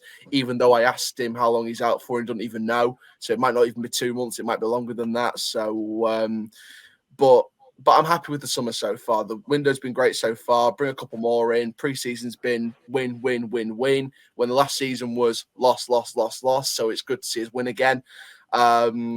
We've changed the staffing. The football structure's changed as well. So it won't be the CEO and the board making football decisions anymore. It will be our new head of football operations, which is the legendary James Coppinger, JC26. So he's been a large influence or a heavy influence in pretty much all the signings this year. So it's great getting signings all from the league above, or one that's had interest from the league above that's in the same league with Luke Molyneux. So I think that Coppinger's had a real heavy influence on the signings, which is great. We've got a new head scout in called Michael Kearney, who's worked at Chesterfield, Barnet, FC20. I've spoken to him. He's got a plan. He knows what he's doing. Got a new head physio to improve our disgraceful medical department from last season called Michael McBride, who's got a hell of a lot of experience. So he's a good guy. New head of performance analysis, Ryan Simpson. So a lot of staffing changes. Ryan's done a good job so far. I know he's come from Scunthorpe, but he's done a good job so far, and it doesn't show that he's come from a club that's in a situation like Scunthorpe. So it doesn't show when he's come here. So staffing changes, change of football structure. We've definitely improved, and just keep it going now between now and deadline day. Just the thing we need to not get carried away with is going into panic mode. We can't go into panic mode, because if we go into panic mode, we'll end up repeating last season, where we were looking for a striker for months. We try and go for Will Grigg. He chooses Rotherham halfway through the day rather than the 6-hour silence that we had last summer. And then we have 5 alternatives. 2 of them go to other clubs. 3 of them stay, don't even go for the alternatives, and then bring in Joe Dadu from the free agency 2 days after deadline day that don't even work anyway. So the last thing we need to do is panic, because last year when we had alternatives, we had what's his name? Zahore, Hilton, Joseph, who went on loan to Cheltenham in the end from Swansea, and a couple of others, as well as Will Grigg. So we don't want to make that same mistake again with other positions like left back. So I think we're not going to go into panic mode this year. I think we're doing much, much better. It's Gary McSheffrey's first full season in management as well. So he'll go, hopefully, the Paul Warne, Liam Richardson way at Rotherham and Wigan in their first season, and try and go a bit better rather than the opposite way. You got a new assistant manager in Steve Eyre, who's got a ton of experience with him. So I'm happy so far. And like I said, Adam Long's a good signing today, so we'll keep it up. We've signed a couple of trialists, and we'll go from there. And I don't think anyone's going to leave on a permanent deal now. I think it's going to be like a couple of loan outs for some of our younger players like Ben Bottomley, Bobby Faulkner, who's impressed me a lot, maybe Liam Ravenhill. But if I could tell you one young player that's broken through this pre-season, it's Liam Ravenhill, the son of Ricky Ravenhill, who played for Donny and Darlington and all these clubs. So Liam's been amazing. Yeah, we'll just see what happens. But I'm not expecting anyone to leave permanently now, because Agard, I spoke to Agard yesterday. He ain't going anywhere. There was links to Hartlepool, but he's not going anywhere. So, well, what we'll do is then I'll ask you a double question, and I'll come to each of you, and then I've got one question for you all at the end. But Aaron, I'll stick with you. I think you've mentioned Long quite a lot there. Who do you think, going to be your standout player this season? Is it going to be Luke Molyneux? He's definitely up. To be honest with you, if it was down to new signings, it would be either Molyneux or Miller. If it was down to players in the squad, it would probably be Tommy Rowe, because Tommy Rowe just loves this down club. He's such a... He interacts with all the family, because families is a big part of this club. There's a reason why we won family awards back to back in different years. Tommy Rowe's just so good with the kids, so good with the families. Donny through and through, loves the club. Even when we went down to League Two this year, he said he'd never, ever leave. There was rumours of Stockport and things like that, but he was never going to leave. He loves this club too much. He signed a new 2-year deal as well. So he's going to probably retire at Doncaster Rovers. I could probably say that for a straight fact. It's like Coppinger. He's going to retire at Doncaster Rovers. So I think Rowe will probably be our standout player. I think there's other ones that are close, like Molyneux, Miller, Adam Clayton. I still can't believe we've got Adam Clayton because he's been an absolute rock. Before he got injured in pre-season, he was an absolute rock in that midfield. So I think Molyneux, Miller, Clayton, when he comes back, fully fit, Rowe. Mitchell's going to be a very We underrated. need one answer. You can't just name your entire squad. It's hard to say. It's hard to win in the league. So who's going to be Bradford's? Who's going to be Bradford's? Well, number one. It's hard to say. It's hard to say one name, to be honest, because there's a few names. Have you got a top of the pops music we can have for this? It's about as clear as when Rod Stewart done the cup draw in Scotland, wasn't it? To be honest, mate, it's hard to say because there's a few names in there that's really top draw at the minute and really. I know less about who your player of the season's going to be than I did before I asked the fucking question. But I'm gonna go. It's hard, but I'm gonna go with Tommy Rowe because I think he'll be the sticking with Tommy Rowe. Yeah. Right. Give me a position. Where are you going to finish this season? I'm going to go for the position that we finished in last time in League. So I'm going to go with third. Last season? No, not last season. No, I don't want to go down to the conference. Third. Third. I think we're going to get top 3. Right, Matt. How many of your 20 squad are you going to say? We ain't got that many, so it won't take me so long. Standout player for you. Who do you think is going to be your standout? I've got it between 2 at the moment. I think Mika Mandron will have to be a focal point. We've got to replace for Dane Oliver. I think he'll be key to how we play. It'll give us 2 options. We should hopefully play with width, which will give us pace. And then obviously, if we do have to go a bit direct, then I think Mika, and I think he's probably our best signing in terms of purely on the fact that I thought he'd stay in League One. But for me, I think if we can keep him fit and get him to play 35 plus games, I think it might be Sean Williams. I just think I've seen him twice, bags of experience in the Championship, internationally. Him and Neil Harris know each other so well. I've seen him twice. I know it's only a very small portion to go on, but constantly wants the ball, constantly talking, always drops in if the wing-backs or the full-backs get on to make sure that we're still strong defensively. So toss up between the 2. For me, based on the fact that we missed out on midfield last season, I'm going to say Sean Williams. Fair play. Where are you going to finish? Well, this is tricky because I don't like to give too much away because I will be doing my own preview video next week. But I've got us mid-table at the moment because I still think we're probably a few short. I think, and I know this is going to cause an issue with Bradford fans, and I'm ready for that. So I've got body armour under the table. I think we've got the best manager at the level. And I'm saying that and that's not in any way disrespectful to Mark Hughes because he's managed in the Premier League. But there's a big difference between managing in the Premier League and having to come down into League Two. Whereas Neil Harris has got plenty of experience in the EFL. That's for me why I'd just sway it. But we are still a bit short at the moment. We've got a small budget compared to a lot of teams. So if you ask me again in 3 weeks or if we start well, I might change that. But at the moment, I've got us in and around mid-table or just above. Sweet. I expected you to say higher, so no, fair play on that. Grant, standout player. You've not got many, but who? Jake Hasty.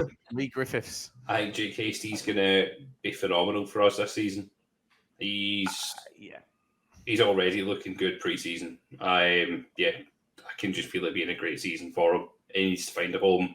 He's with the assistant manager that got him the move to Rangers in the first place. He's going to bring the best out on him. He's going to be class. And we'll buy him in January. Probably. Where do you think you're going to finish? Because bear in mind, can I go a range? No. Even I didn't go for a range, and I spoke for ages. I'm gonna say, if we'd have asked him for long enough, he'd have named all 24 places. Would Aaron?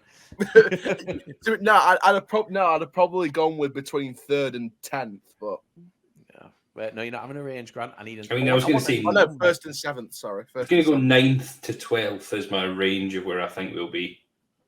Which is it, Grant? 9th, 10th, 11th, or 12th? I want a number. Go 10th. 10th, beautiful, not a problem. Do you want to know mine? First. Well, yeah. Standout player. No. So standout player for me, Jamie Walker. It's going to be hard for us in terms of. I think we're going to have a lot of standout players, but Grant, you saw him in the team last season. He was a class above anything. If we sign Dion Pereira back, which it does look like we're going to sign Dion Pereira back on loan from Luton, then my answer may change. As it stands right now, Jamie Walker. I do believe we have the best manager in the league. You know what I will say to you, Matt, just to combat that, Mark Hughes, I know he doesn't have the League Two experience, and a lot of people say that, and I agreed for a while. He came in after the window closed, January. He inherited Derek Adams' squad. He didn't add to it, at all. He just used that squad. He got us playing phenomenal football with a squad that, for me, was probably the worst performing squad we've had in my lifetime. You know, that he got them playing some really nice. I mean, you football. guys were poor under Derek Adams. You were fucking. We were awful, diabolical. But Grant, what were we like when we came to you? We went to that game when we came to watch. So much better. It was night and day. So for me, yeah, I'll say I don't believe he is the best manager at League Two. If I'm honest with you, give us a place. First, I said that at the beginning. Yeah, I think we have to. I think we have to, and we've built the squad for first. We have. Yeah. Whether we get it or not is another thing. But looking at the squad, I would like us to get first. I would like us to get first because we haven't had a trophy in 10 years. But I think with us finishing third last time we're in League Two, I just think we're just going to do that again. But we should be getting playoffs minimum. That's our expectation. Well, for me, personally, I want us to get playoffs. I think we'll win the league. And there's a reason that I want us to get playoffs. And you kind of know why, because we alluded to it before we started the podcast tonight. There's a reason I want us to go to Wembley. A very personal reason to me why I want us to go to Wembley. I won't mind a trip to Wembley. So with you probably getting in Dion Pereira, does that mean you probably? Because I've heard like a couple of people saying that Bradford might want to go for someone like Josh Martin that was with us last season. Do you think there's no? We don't need Dion Pereira at this stage. I'm going to go out and say something here. If you don't win the league, and you don't finish top three, is Ryan Sparks going to sack Mark Hughes? No. I assure you now, Mark Hughes will be here for 2 years minimum. All right. He I have spoken to the man. I've had the pleasure of meeting the man and having conversation. He's not here for a stepping stone. He's here. No, but if he doesn't perform with this team, no. If we go anyway, that's a conversation. So if you're not going for Josh Martin, and I don't know whoever clubs are going for Josh Martin, does that mean we're going to get him back? We might go for Josh. At the minute, we don't need Dion Pereira. Dion Pereira wants to come to us. He will be a nice cherry on top of a beautiful cake that we built. We baked this summer. I mean, to be fair with Josh Martin, Norwich want a fee for him, so if he was coming to you, it would be a permanent, as it would be with us. It would be a permanent deal because they want a fee for him, but. I don't know. We'll see. If we let a couple of players go between now and the season starting, which I do think that we're going to have maybe Andy Cook go out on loan somewhere. I'm not saying that I want him to because I really like Andy Cook, but I do think that he may go out on loan now. We've got Vidal. I'd be expecting him going to National League maybe or somewhere else in League Two. I think he'll be at Hartlepool. I've said it since May. I think he'll go to Hartlepool. He might go there. He might go there. But I'm not expecting Josh Martin to come back anyway. I'm expecting him to play in League One minimum just because of how good he was towards the end of last season, even when went relegated. If we get him, then we'll praise the board high in heaven, which I always do anyway. But we were like that with Pereira. But... Sixth question. Oh, I nearly ended it then without asking you all your mystery sixth question. Right, guys, you can't pick your own team. We do have the best away stand in the division. It can't be yours. We barely fill it half the time. I'm not even going to dispute it. You do have the best away stand. I cannot wait to see the League Two Facebook group again when people start going to Gillingham. They're going to have a meltdown. They have a meltdown every time they go to fucking Barrow about their away stand. We've got Barrow on a Tuesday night. A Tuesday night. You guys have got to go to Barrow. You guys, you've got Barrow. You've got to go to Sutton. We've got 3 new teams in our history to face in league football with Sutton, Salford, and Harrogate, and it's our first ever league fixture against Barrow since the 1970s. We're going there on a Tuesday night in September. It couldn't have been any more worse a time to go to Barrow. Beautiful. But I'm happy for the other 3 teams as well. Well, here's your question. Can't pick your own team. Who's your dark horse this season? Oh, you know what? Even though they just come up, I'm going to go Stockport. No, that's a cop out. That's a cop out. because they've already got a League Two winning squad. We looked at them last season and said they'll back to back. I think they'll be top 3. So that's not a dark horse. That isn't. Next season there'll be a dark horse. When okay, I'll choose a different team. I'm going to go Barrow. The reason why I'm going Barrow is they've got a brand that their new manager Pete Wild, who for me was one of the choices that I picked when Wellens was sacked, but that's just me. I don't criticize McSheffrey or anything like that, but Pete Wild was one of my choices at first, and I think he deserves the move to the Football League, and I think he's bringing a nice squad with Barrow, and I think he's going to play some good football. So I think Barrow may potentially try and attempt to challenge the top 7, maybe. I think Barrow will definitely get a top 10 finish this season, but it's just about whereabouts. Barrow going down this season. Just pointing that out. I think they're going to do. I think they're going to do a Harrogate. I think they'll start really well and then. I think Stevenage will be in trouble, but I think Barrow will be. Stevenage are my dark horse, just by the way, guys. Stevenage are they yours as well, Matt? They're mine as well. The Grants as well. Stevenage Really? are the dark horse. I looked about 3 weeks ago or 4 weeks ago, and they were about 40 to 50 to 1 on William Hill, and they're now into about 25s. Yeah. It pains me to say it because it's Steve Evans. But yeah, I think if he's backed, he'll do a decent job at League Two. He's not been in League Two for quite a while. He did well with Mansfield last time he was in there, relatively speaking. I think Stevenage have to be classed as a dark horse. Yeah. You know what? I love that. I love that we're all on the same wavelength. I can tell you now, Aaron, hand on heart, Barrow are in trouble this season. I just don't know. With Stevenage, I just don't know. I just don't think Steve Evans is gonna. I think they're bringing in a lot of players, but I just think they're gonna crumble under the pressure and the expectation of being dark horses. I just don't think Stevenage are gonna do. I think they will. I don't think Steve Evans listens to us three. To be fair, Joe. No, I don't think he's going to listen to this and go. I think Stevenage will just stay up, but I think they're just going to go down or just stay up. But I just don't think they're going to trouble the top 10. I just don't. I think it's between probably. It's more than likely going to be between them, Grimsby, and maybe a couple of others that might be in trouble. For me, going down this season is Barrow and Harrogate. Can I ask you, boys, especially Grant and our host, because I'm still learning about League Two, obviously, because we've not been in here for so long. Who would you say would be your team that did well last season that could potentially be in trouble? Because I've got a team that finished just outside the playoffs last season. I've got them right down the bottom. Swindon. No, Sutton. Sutton got in there. Do you know what I will say? Sutton massively overachieved last season. Grant's probably better to answer this because Hartlepool came up from the National League with Sutton. And they've sold their best players, gone to Peterborough as well, hasn't he? David, the winger. They've not.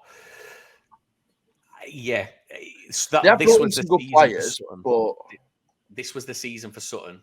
If they were going to ever challenge in League Two, it was back to back. I don't think they'll be anywhere near the promotion spots, but I don't think Sutton are going to be in that much trouble because I think they've still brought in some decent players. I think Sutton are going to be. Yeah, I think they're going to be one of these teams who are kind of down your 17th, 18th, 19th, and a bit of a relegation scrap. Do I think they'll go down? No, I don't think they will. I think the team that's going to be in real trouble this year for me is Harrogate. The only other team that I would say I think could possibly go down is Rochdale. Oh, I thought you were going to say Carlisle. Like, guys, just a word of advice for you both. Now you're in League Two. Never, ever, even if Carlisle are rock bottom at Christmas, never tweet about it. Because why? Because they don't like it. I said when this window started, I was asked who will go down this season and who will go up. And I said, based on squads right now, Carlisle and Barrow, and my inbox for days was abuse from Carlisle. How can you say that? We've got one of the best man. I said, but I put on my tweet saying it can change between now and then. It will change. But right now, and I said this to them, right now, you are shit. That was how I just put The it. thing with Carlisle going into this season is I don't know how they're going to do because they've got Paul Simpson who did well towards the back end of last year, who I think was one of the managers that was getting an interview for our job in January. But I don't know how they'll do. I think for me, it's Harrogate and Grimsby, and then those that just survive are... Grimsby will be fine. Grimsby will... Well, I think Harrogate will definitely be in trouble this season. I think... I tell you what, if there was one side out of the 4 that went down from League One that I think could be in trouble more than anyone, I think it'll be Crewe. I'm thinking Crewe and at this stage, I'm thinking Crewe and Harrogate might actually go down, but I think it could be Harrogate, Crewe. It'd be between Harrogate, Crewe, and Stevenage. So for me, on the Grimsby thing, the top 10 of the National League is better than the bottom half of League Two. Yeah, like that's it. It just seems. Wrexham don't go up this season. I'll laugh. Yeah. But I think I would very strongly say I believe you are wrong about Stevenage. I cannot see. I think this will be for Stevenage. This will be the season that they look back on as a turning point for them. Like as from being down there, struggling. This is it. We don't like Carlisle, and that's why we say it's a joke. You know, between can Bradford Stevenage get anywhere close back to League One though? I think they'll get playoffs. Ooh, wow. I think that's bold. If you want me to be brutally honest, to be honest with you, early on, my prediction was probably between Harrogate, Crewe, and Grimsby to go down, and then my top 7 was probably Bradford, Stockport, us, Gillingham, Tranmere, Walsall, and I'm going to say it, maybe Swindon. Then you're leaving it Mansfield, Northampton. Mansfield, I think, will Crawley. bottle it. I think Northampton. I think Crawley need another season. Northampton will bottle it, and Mansfield will bottle it. Crawley will be top 4, and 100. And we're not just saying that, by the way. Can we just make a point? We're not just saying that because we're sponsored by Crawley's owners. We're not just saying that. We have said, and we've been open with Preston from Wagner United. If they are doing shit, we will tell them they are doing shit. Yeah. That's what this is about. It's a fan thing. We are football fans. But Crawley, the way they have been this summer, will be up there. Like they will be. They basically said if they're not promoted by the end of the season, the owners will basically say, right, do you want us to continue or not? This is make or break for them. For me, that's a poor attitude to have as an owner. You should be backing the project 100% of the way anyway. They are backing the project, but what they're saying is, and I agree 100% with this, owners aren't held accountable. Right. Well, yeah, it's the players on the pitch and the manager who does the tactics. Yeah. So what they're saying is, if they came in and said we'll be promoted in 2 years, 2 seasons will be promoted. Wow. If we're not promoted in 2 seasons, we've not done our job. We will. What they'll do is they'll put it to a fan vote and say, "Do you want us? Do we change the board or not?" That's why I think Crawley need another season because I think they'll do it in their second season. But I just don't think it'll be this year. I think the top 3 though. I'm confident the top 3 will be Bradford, Stockport, and Doncaster. I think Gillingham will win the playoffs, but I think it's between those 3. No, this is Crawley's second season coming now. This is it. Oh, right. Oh, fair enough. This is the second season. They've got to. Basically, if it gets to January, I guarantee if it gets to January and Crawley are 8th or 9th in the league, you will see some stupid money signings made by Crawley in January. My worry with Crawley is, can they get Don Telford working the same way that Newport got them working? Can they work him in the best way to get the goals that he got last season at Newport? And that's why I was cautious about maybe us trying to go for Don Telford, because I didn't want him in a system where he wasn't going to score goals. And I think that's why we went for George Miller at the end of the day, because Telford's a target man and Miller's a pressing forward, and the pressing forward is what we needed. So I don't think that's why we went for Telford in the end. But it's going to be an interesting season. He scored a worldie, didn't he, Grant, against Hearts? Phenomenal. Don Telford. It's going to be an interesting season, I think, for all 4 of us. And it's going to be good to see where we all end up. Yeah. Like I said, I'm confident it's going to be us, Bradford and Stockport going up automatically and Gillingham winning the playoffs. But you'd take that, wouldn't you, Matt? You'll take that. Either Gillingham 3rd or we go up in the playoffs. It's between us and Gillingham for 3rd and 4th going up in that. But I think it'll be us, Bradford and Stockport. I think I've got confidence. I think wait till the Mansfield fans hear this. Do you know Mansfield are going to bottle. I think Mansfield will bottle it. I just think they're going to bottle on the last day because I think it'll be between 4 or 5 teams for 7th place again. because I think it's that tight. So I'm gonna just quickly. This is gonna be the last question. We are gonna wrap up. This is gonna be the end of it, guys. But this is the last question for you. Then we've asked about who we think the dark horse are gonna be. Who do you think are gonna be the underachievers? Who do you think should be up there that are gonna struggle? Just give us a name. That's all I want. Up there that's gonna struggle. I'll go first based on the way Chow's been bigging up his team, Doncaster Rovers. I'm gonna say the same. I'm saying the same. That's Seriously? why I asked the question. That's why I asked the question. I think Seriously, I think that I'll be honest. Last season, League Two was hard. Like we covered it from like earlier on, and then we started doing this. It was this season.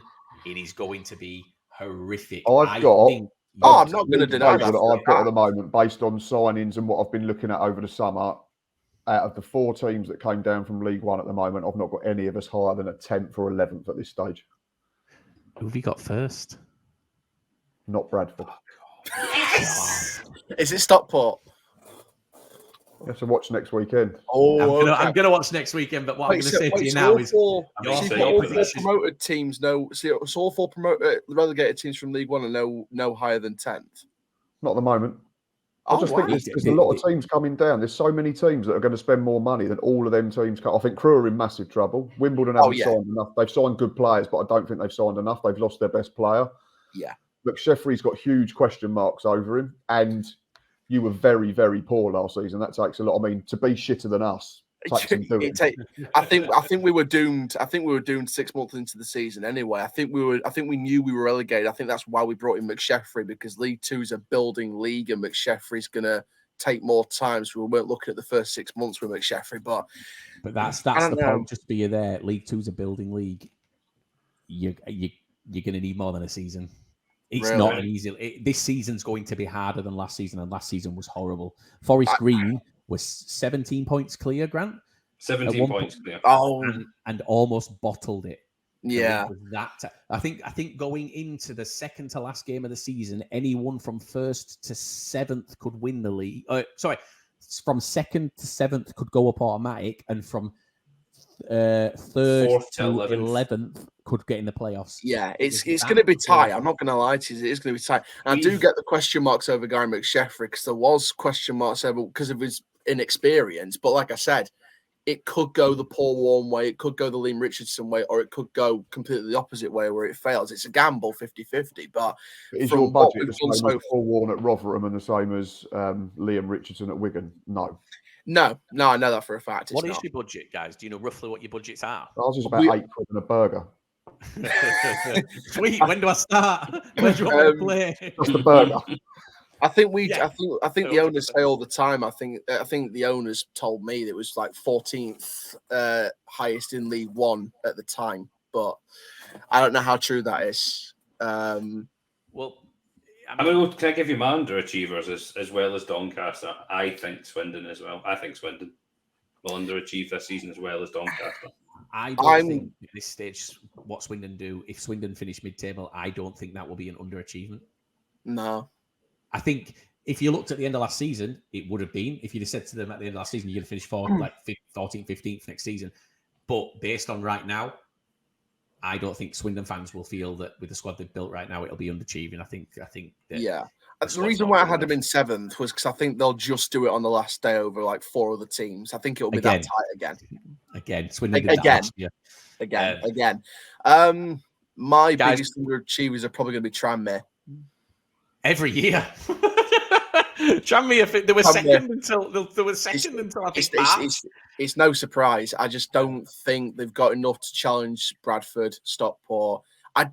The reason why I picked us to go third rather than underachieve is because I've got confidence that McSheffrey's delivering the right things at the moment, and the structure of the football club's better, and just everything's going our way this summer. And when things go your way before the season starts, you have that feeling that something's going to happen that's great this year. That's why I've got confidence we're going to go up this year, because it's going to be everything's just gone for us this summer so far. Everything's just gone for us. The issue is everything's gone for about 10 teams this summer in League Two. That's the problem. We're all like, I feel like that. I know Stockport do, Crawley do. I don't think Wimbledon are going. I don't think Wimbledon are going to go up. I think Crewe will be in trouble. Gillingham will be up there, and I think we'll be up there out of the relegated teams. It'll be interesting. As I said, it's going to be an interesting season, and I'm sticking to my guns of saying that the team that wins the league will score less than 75 points. Oh, yeah. Oh, it's going to be tight. But I will say this. I will say this for a fact. And I think we start the season with about 10 out of 15 promoted teams in our first 10, 15 games. If we lose 8 or 9 of those 15 games, or if we lose 3/4 of those games, the fans will call for McSheffrey's head. But if we win most of those games or stay unbeaten for most of those games, then McSheffrey, I think, could be the man to take us forward. I think that's it'll the only most come Michael after those Owen first 10, statement 15 I've ever games. heard. It is a Michael Owen statement. Basically, If we do bad, the manager will get sacked. If we do well, we'll celebrate him. Basically, where I stand is if we do as well as we want to do to start the season, if we match up to these promotion contenders for the first 10, 15 games, we'll have a great season. If not, McSheffrey will get his head called for. And probably Steve Eyre will probably be the next manager because we'll probably appoint internally. But the first 10, 15 games will define how our start of the season is going to go. Because we're against promotion contenders for most of the first half of this season. Well, we got there in the end, guys. We've managed to actually record an episode with you guys on it. This is a beautiful thing. But guys, Matt, Aaron, thank you very much for coming on. This is my coat hanger. It's the first podcast that you've been on with a coat hanger as well, I'm guessing, Matt. I think everything begins with C, doesn't it? You know what? When you said that, then I spelt coat hanger wrong in my own head, thinking, what's he on about? I spelled it with a K. And a sock. But no, do you know what? Guys, honestly, really appreciate you coming on. It's good to have you. No, it's been good fun. Thank you very much. It's been fantastic. Nothing about what you guys do. We know nothing about your squad. Matt, I like your podcast. The responses that you get to what you do is incredible. Like I think I said that to you. The numbers and the things that you get are awesome, and it's really good to see. And I think welcome to League Two, boys. That's all I'll say. No, I'm not going to lie. I've loved doing the League Two. I've loved doing League Two videos on my own channel. It's been great fun at the minute, so. Welcome to League Two. It's going to be shit. Get ready. We'll try and get out of it as soon as possible and try and get back to playing Birmingham and Reading in 12 months' time. Do you know what's going to happen, right? Stevenage are going to do a double over Donny, right? That's going to be the thing there, right? We can't. No, they are. And Donny are going to beat all of us. So I mean, to be fair, it was the reverse last season because we pretty much lost to nearly everybody and did the double over MK franchise. So, you know, it was pretty much as simple as that. So it could be a role reverse this season. But I've loved doing League Two videos so far this year. So hopefully that stays with the vlogs going to different away trips this year. So, before are we doing it, guys? I promise you, this is the last thing. Matt, Aaron, are you up for a chat? Matt, I already know Aaron's up for it because he's just told us. Matt, are you up for a challenge? Go on then. Right, so last season, what we thought was, what happens if Bradford or Hartlepool get promoted? We can't, what we're going to do because we don't follow League Two sides then. Right. Or if they get relegated, by the way. So what we did was, me, Grant, and Chris spun a wheel 1 to 24, and whatever that wheel landed on, that was our team for the season. I got Stockport, Grant got Salford, Chris got Leyton Orient. The Stevenage fan that we had on last week, he drew Doncaster. He got come on, let's do it for Chris. Someone else. We've got someone else who we know who's drawn Grimsby. What you have to do is at some point in the season, any point in the season, get to a home game for that team. You can't go when you're playing them. You go to a home game as a fan of that. You don't have to be as a fan. Not obviously people know you're not, but what we've done is I'm in touch with the Stockport podcast. So I can't just use the Gillingham away game as that. No, you have to go. Challenge. You have to essentially, but you have to vlog it. Oh no! And just basically meet their fans, go in, just see. It gives you a little bit of an interesting thing. What I will say, only one person's turned us down right at the moment, and that's the Stockport fan. So, do you want to be in the yes with about 9 people that have said yes and are really excited, or the no with one person. It'll just be you and I'm them gonna talking. get. I know for a fact if I choose a certain team or two, I'm gonna get pelted by diehard Rovers fans calling me a traitor. Are you in or not? Are you in or not? Yes or no, guys? Yeah, go on. Yes! Aaron, you're in. I'm not getting you say no. Go on, so then. I'm going to spin the wheel. Grant, you get the league table up. I'm going Oh, to spin it's the all wheel. fucking gone. It's not in alphabetical order from where I can see it on Flash Scores. Just go BBC, you weirdo. I'm just going to Right. Sports. Do you know what I'm going to do? Do you know what I'm going to do? Right, it's right. I'll get it here. I'm going to do this. I'm going to let you see it. Oh my! I'm going to let you see it because I don't want you to think that I'm scamming you here. So share screen, window, quick. This is the end of my bank account. No, don't worry about that. We'll sort that for you. So you can all see this, yeah? Yep. Here we go. Matt, I'm spinning for you first. Right. Thank God. Oh, hopefully it's not one that we've drawn already. 21. 21st. You have drawn. You ready for this? Who do you think you've drawn? Someone fucking northern based. You've got Sutton United. That's local, I'll take that. So you're going to Sutton. Aaron, I'm going to spin again for you. Oh no! I'm so worried about this. I'm so worried. Don't be Mansfield. Don't be Mansfield. Don't be Mansfield. Be Stevenage. 11. Harrogate Town. I'll take that. That's North Yorkshire. It's not too far away. So I'll take Harrogate all day long. What I will say is that the Stevenage fan was so excited to do it. So excited to do it. We spun the wheel and he drew Stevenage. We had to spin it again.